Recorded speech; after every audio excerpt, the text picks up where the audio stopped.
Hotel history is created for adult audiences. Content may not be suitable for all listeners. Discretion is advised.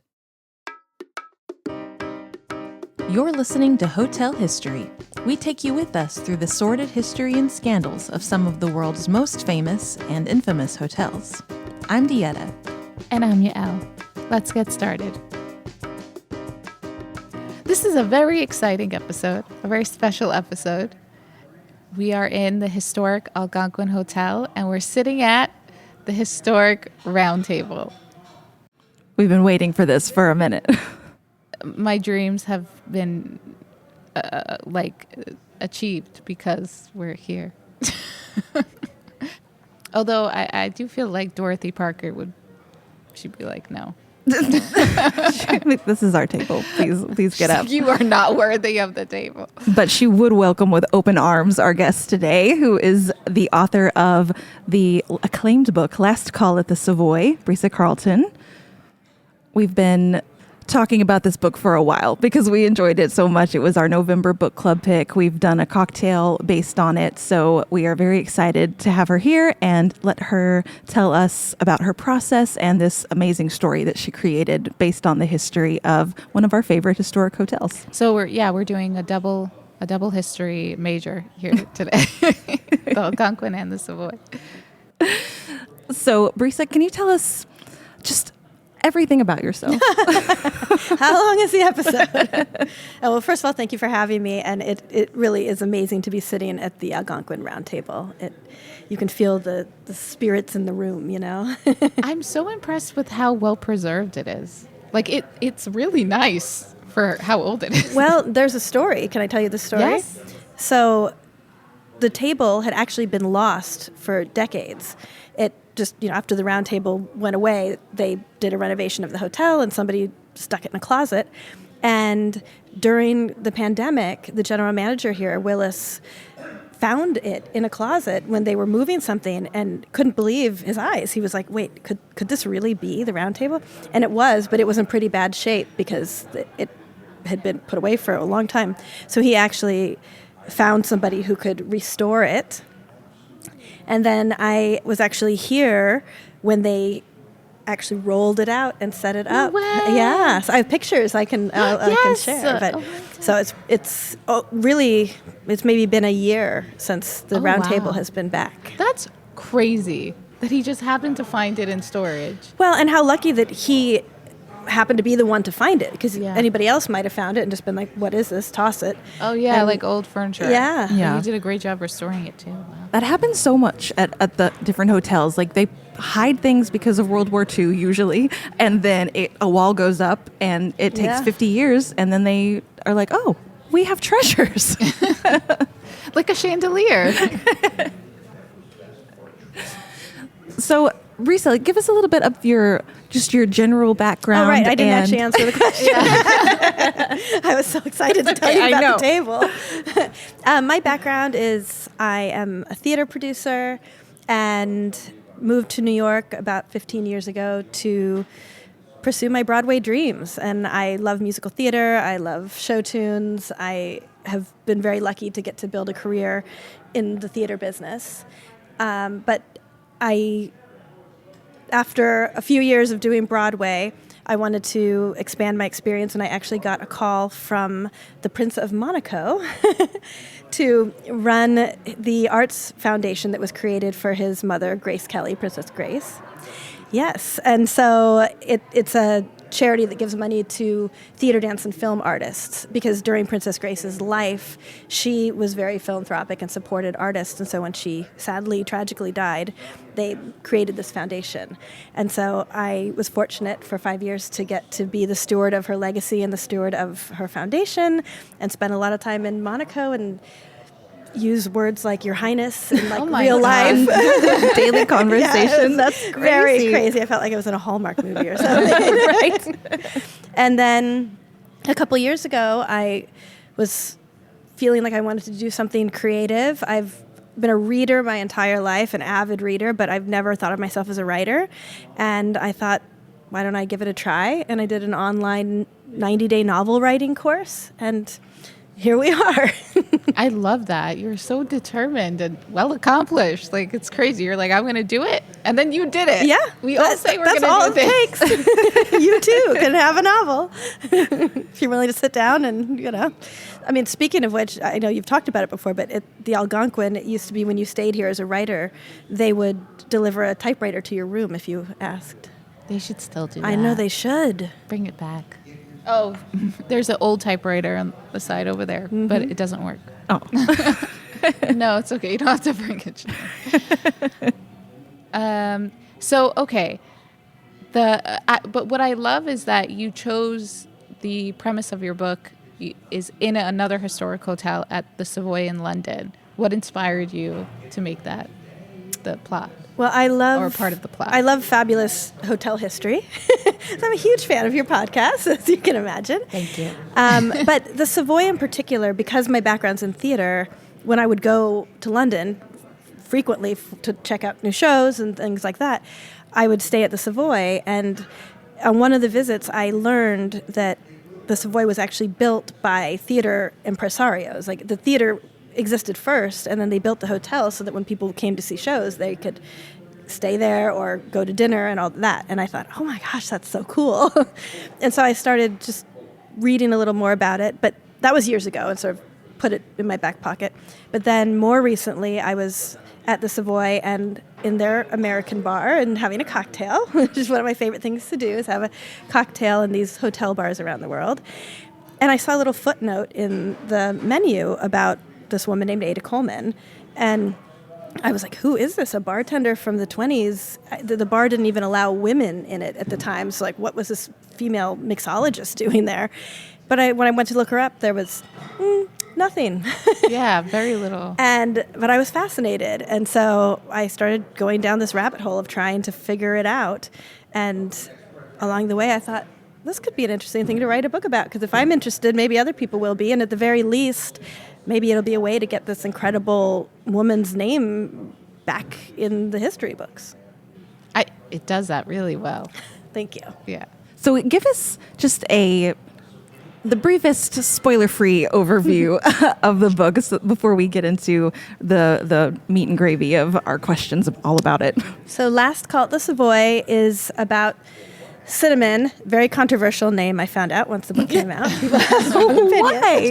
I loved it. But her name is Cinnamon, and she used to be an aspiring writer, but some tragic things happened to her in the past, and she's gone off her path, and she's spending her time in New York at bars and with boys and all of that. And when her sister, who is pregnant with twins, calls from London, where she's staying, and says, I need your help, I need my sister, Cinnamon gets on a plane to visit her sister and help with the difficult pregnancy.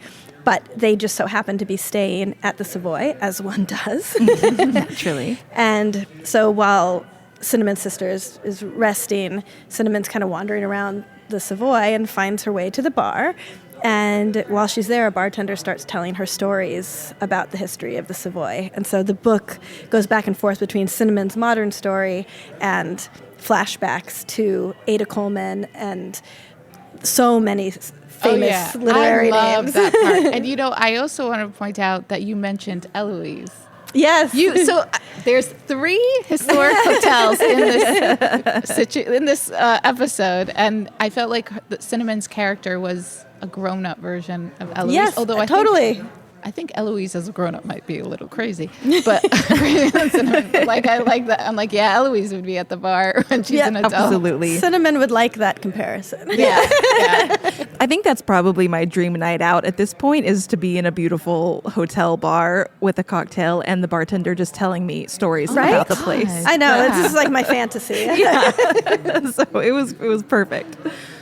Usually now I go to bars and I'm the one telling the bartender the story. I'm like, did you know? I think it should be a requirement if you're working at a historical hotel bar. You should know a little bit about it. And actually, I will say the Savoy, like the staff at the Savoy in general, knows a lot about their own hotel. And the Savoy is one of the only historic hotels that actually has a full-time archivist, and always has. And it's pretty remarkable that they have full-time on staff. And she gives tours occasionally, but really she's about capturing the history and, as it continues. Mm-hmm. Was that Kit's character kind of based off? He was more like a stand-in for like the traditional historian. And it's fascinating. If you ever are there, you have to book it in advance because the tours don't happen very often. But if you get a chance to do the tour, it's really amazing. Like you guys in particular. Yeah. It's your mind.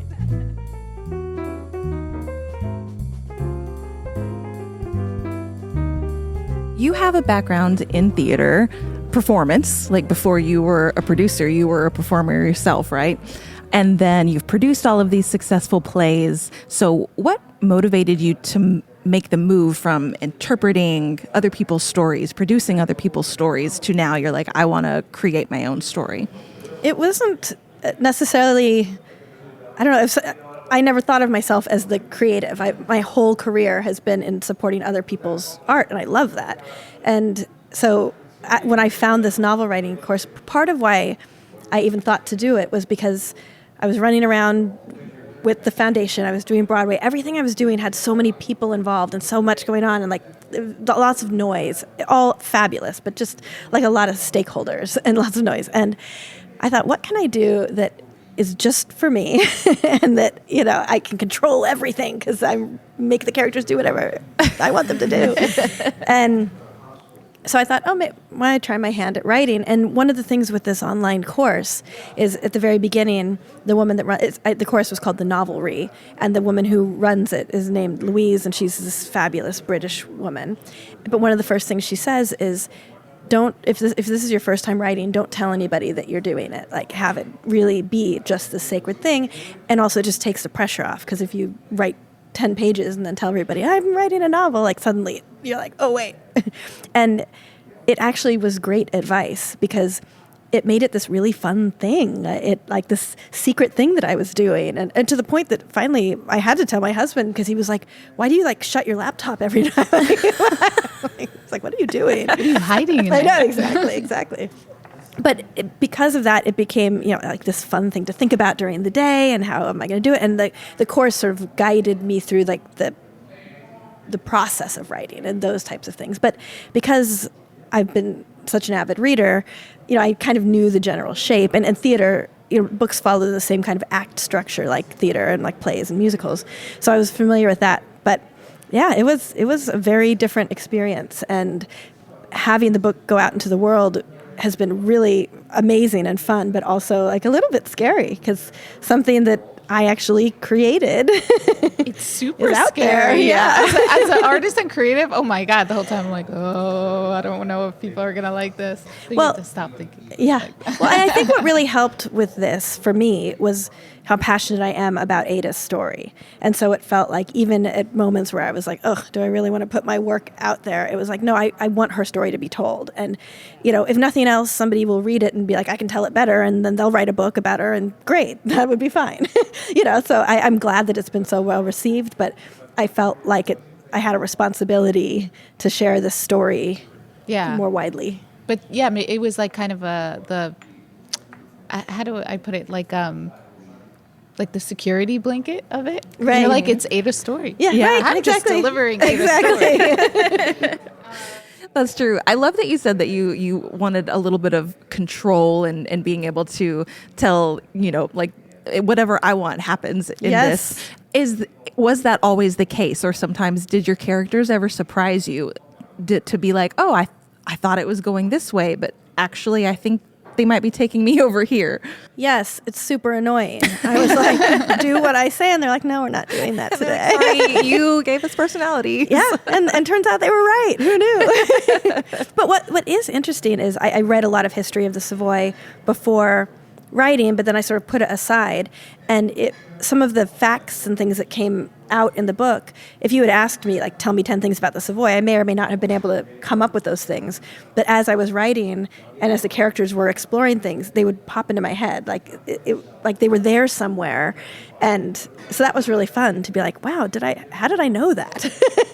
But it was like because Cinnamon knew that, or because Joe the bartender knew that. And so somewhere... I love how you integrated the history, like pieces of the history in the book, because I was like, oh, what is she going to learn now at the bar? Yeah. Like Winston Churchill in the I know. Can you scene. believe Yeah. it? Well, and actually, the book could have been twice as long because there were so many other things I wanted in there, and it really just covers the hotel and really mainly the hotel bar. I mean, the theater that's attached, like there's that could be a whole other book.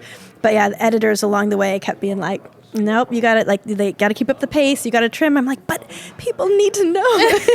This is so interesting. Yeah, how do you decide like which ones to keep in and which ones are important for you to know just to have the full background and history, but maybe you're like, okay, well, the audience doesn't need to know that. I just needed to know that. How do you Yeah, it had to pick? be things that serve the story. Like it had to be things that really made sense. I mean, and also it had to be really Ada focused because like that it sort of limited the time frame because it was only when she was there, but she was there for 25 years. So Right. it didn't really limit the time frame. And so figuring out, like, she had to be central. Yeah. How did you find out more information about Ada, since there's not so much out there? Well, and this is not a spoiler, but at the end of the book, I take the reader through what is real and what we know and what I just took creative license with. But actually, most of it is based on what we know, and part of what I do with the book and why it's framed as Cinnamon learning these stories at the bar is because I'm not claiming, oh, this is the history, and Joe, the bartender's not claiming that this is the history. He's telling stories just like a bartender would tell.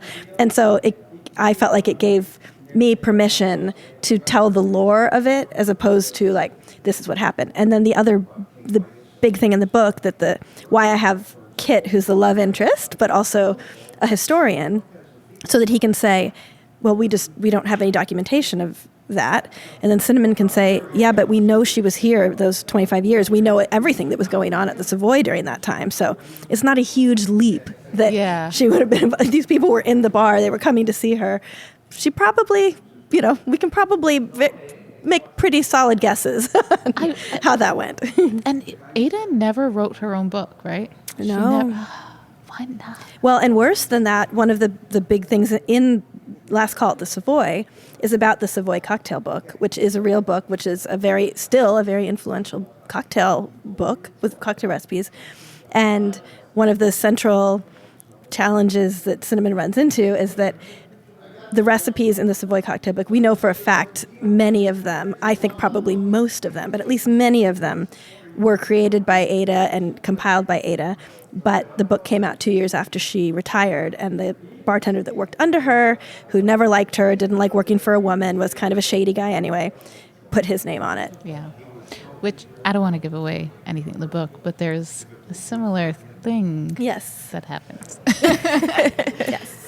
It's so hard to ask some of these questions because we don't want to give anything away because it's all so nicely paced throughout the book as you find out little more and more about Ada's life. How did the parts of her life that you did take creative license with so that you could fill in the holes for your story, how did you decide on who she was going to be for the book, and how did you kind of create that person?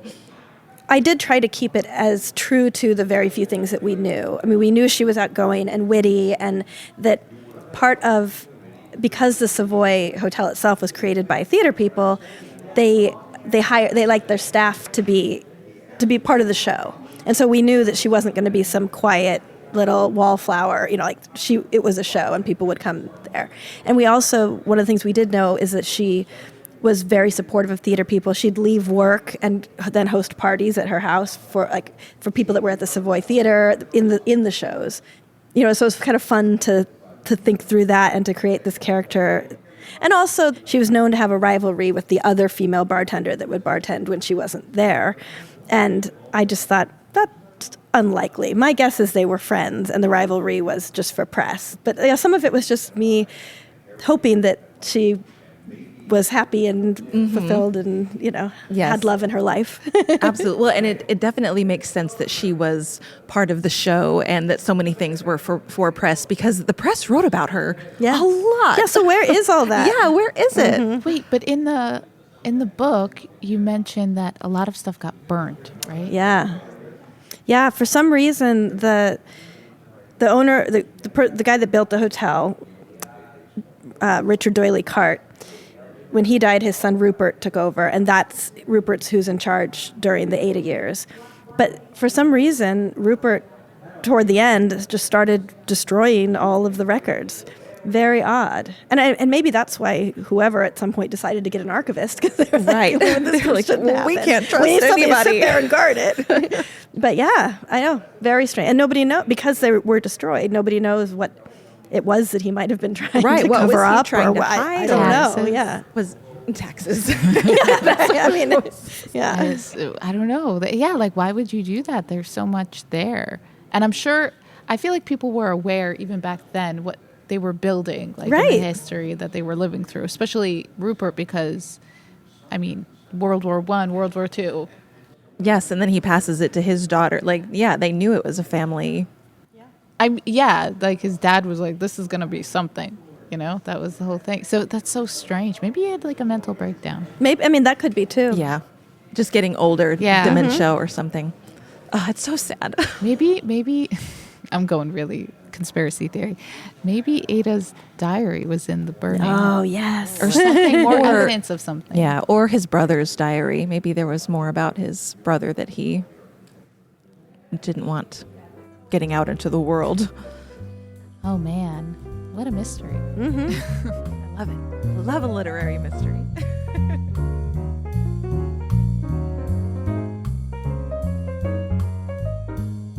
So what is your process when you are researching and writing? Do you draft while you're still researching? Do you completely separate them?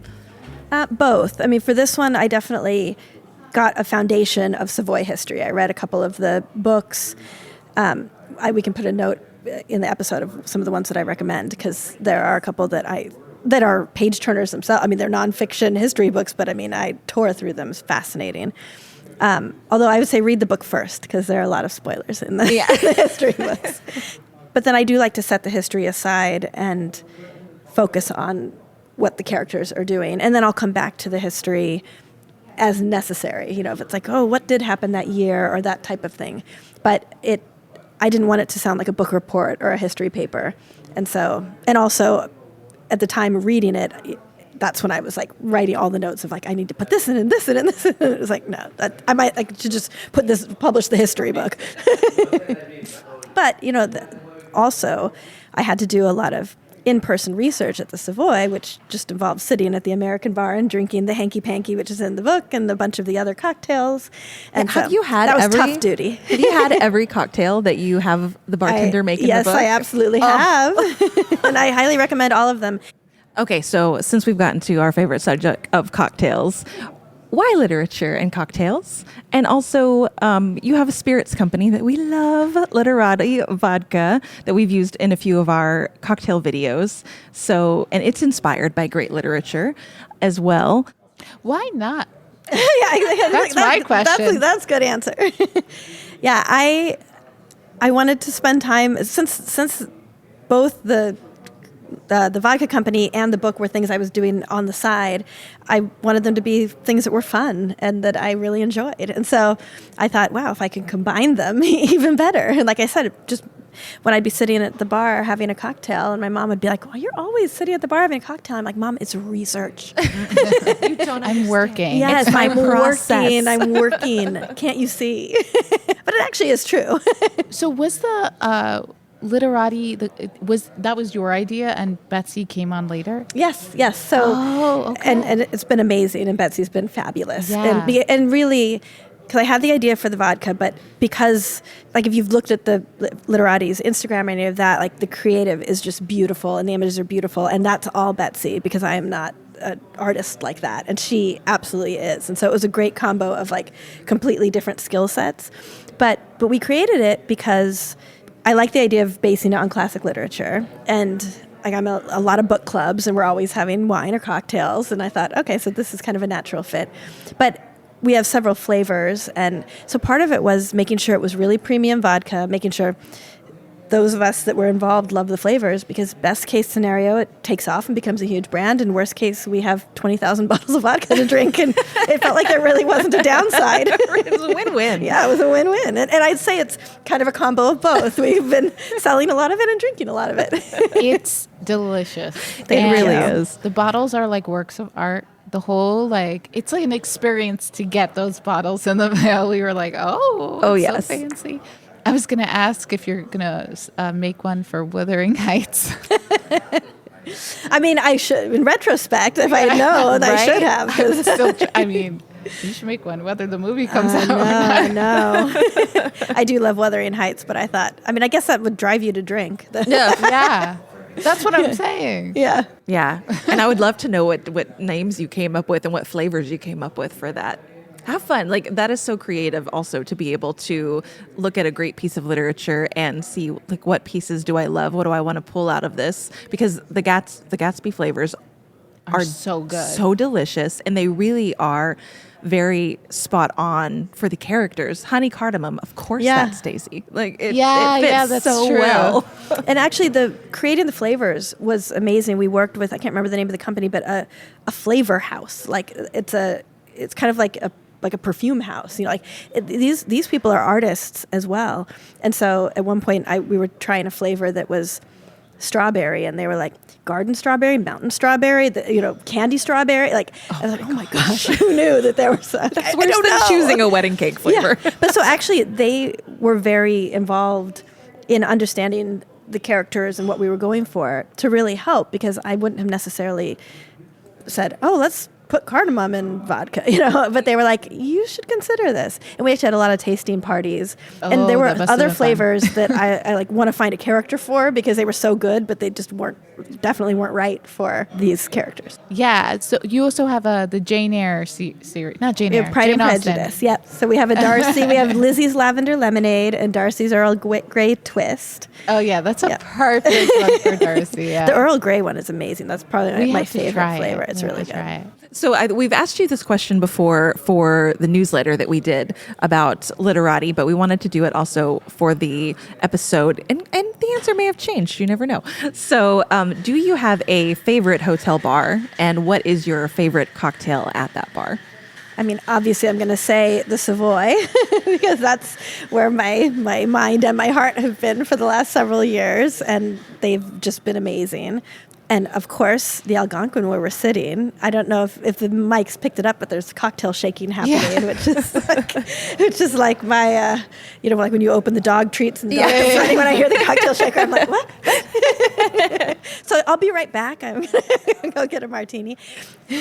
Is there a favorite drink here at this bar? This bar actually has a really incredible cocktail menu because they also focus on the history of who's been through here and the literary history. So I really like their dirty martini. It's exceptional. But they do have, like, I highly recommend actually reading the cocktail menu. I mean, it's not even just to choose a drink, but just it's really interesting to read the history and why they've chosen what they've chosen. Another hotel that definitely cares about its history. Yeah. They have like quotes from everyone at the round table. Right. That's my favorite thing to read. I'm like, ooh. And also, I mean, how fun would it have been? Like, so we're sitting at this round table, it spins, and I'm picturing like them with all their martinis over lunch, by the way, because I mean, that's so glamorous. But like, I picture somebody accidentally spinning the table and martinis going flying. That's what would happen if I was drinking martinis at lunch. Oh my God. I just love how back in the day that was acceptable to like go have martinis for lunch instead of food. I mean, was it? And I'm sure these were like 3-hour lunches. Yeah. Oh, like, yeah. I think it was just because based off Mad Men, how everything was like, I'm gonna have a whiskey and it's 2:00 in the afternoon. I'm like, okay, like who does that now? People that don't need to get any work done in the afternoon, evidently. From what I've read about a few of the writers there, they really did a lot more drinking than writing. I know. They just partied. Yeah. That's what it was. It's part of their process. Absolutely. Who am I to argue? We can't judge. We can't judge. But the fact that they got famous and got jobs from it, that's impressive, Because it was Harold Ross who was part of the round table, and he started the New Yorker. I was just thinking it would actually be a great New Yorker style cartooned of the table like spinning Yes. and drinks flying everywhere.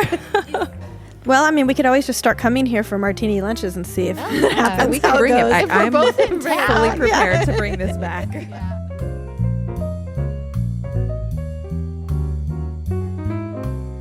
So what's next? So I'm still writing. Part of the writing program that I did, they train you to write for an hour a day. And I really like that. And it's probably the only thing I can do an hour a day. I certainly can't go to the gym, but I can somehow sit and write. I mean, sometimes I'll write longer, but it's been a nice discipline. And so, yes, I have a lot of projects in the works. And I also have a lot of ideas for books. And so I get excited about, I got to get through this next draft so that I can then focus on a new story. I do have some other things coming out and things that I'm announcing very soon. So I just can't quite say it. Right. But I wish I could because it's really exciting. Well, thank you so much for doing this. It took quite a bit of schedule wrangling for us to be able to make it over to this coast, and we're just so grateful and thankful that you made some time for us. And we loved the book, and everyone should absolutely be going to barnesandnoble.com right now to get Last Call at the Savoy. And you listened to the audiobook, right? I listened to the audiobook and I have the book. The physical copy. I feel like I'm one of those people. I'm like, I got to take it in every way I can. The audiobook's really good. I was happy. I'm an audiobook reader primarily, and so I was very nervous to hear my own words, but the reader does an incredible job. Did you get to choose? I got to listen to auditions. Okay. Yeah. She's really good. You She's picked really a good one. Yeah. No, but thank you both so much. You've been so supportive, and it's been so much fun to follow your journey with the podcast. And I'm honored that you chose Last Call for your book club and that we got to do this. Perfect. Yes. Like, I feel like you wrote it because of us. You're like, they need an episode, so I'm going to write this Yes, book. exactly. Yes, what should I write next? Do you have suggestions on what hotel, or of all of the things, which one would make the best book? I feel like a murder mystery in a hotel would be really good. Yeah. Well, thank you both again. Thank you. And thank you to the Algonquin for hosting us. Yes. Thank you to the Algonquin and Jerry. Thank you, Jerry and Willis. And to Willis, who is hosting us and found the table, the long lost table. Way to go, Willis.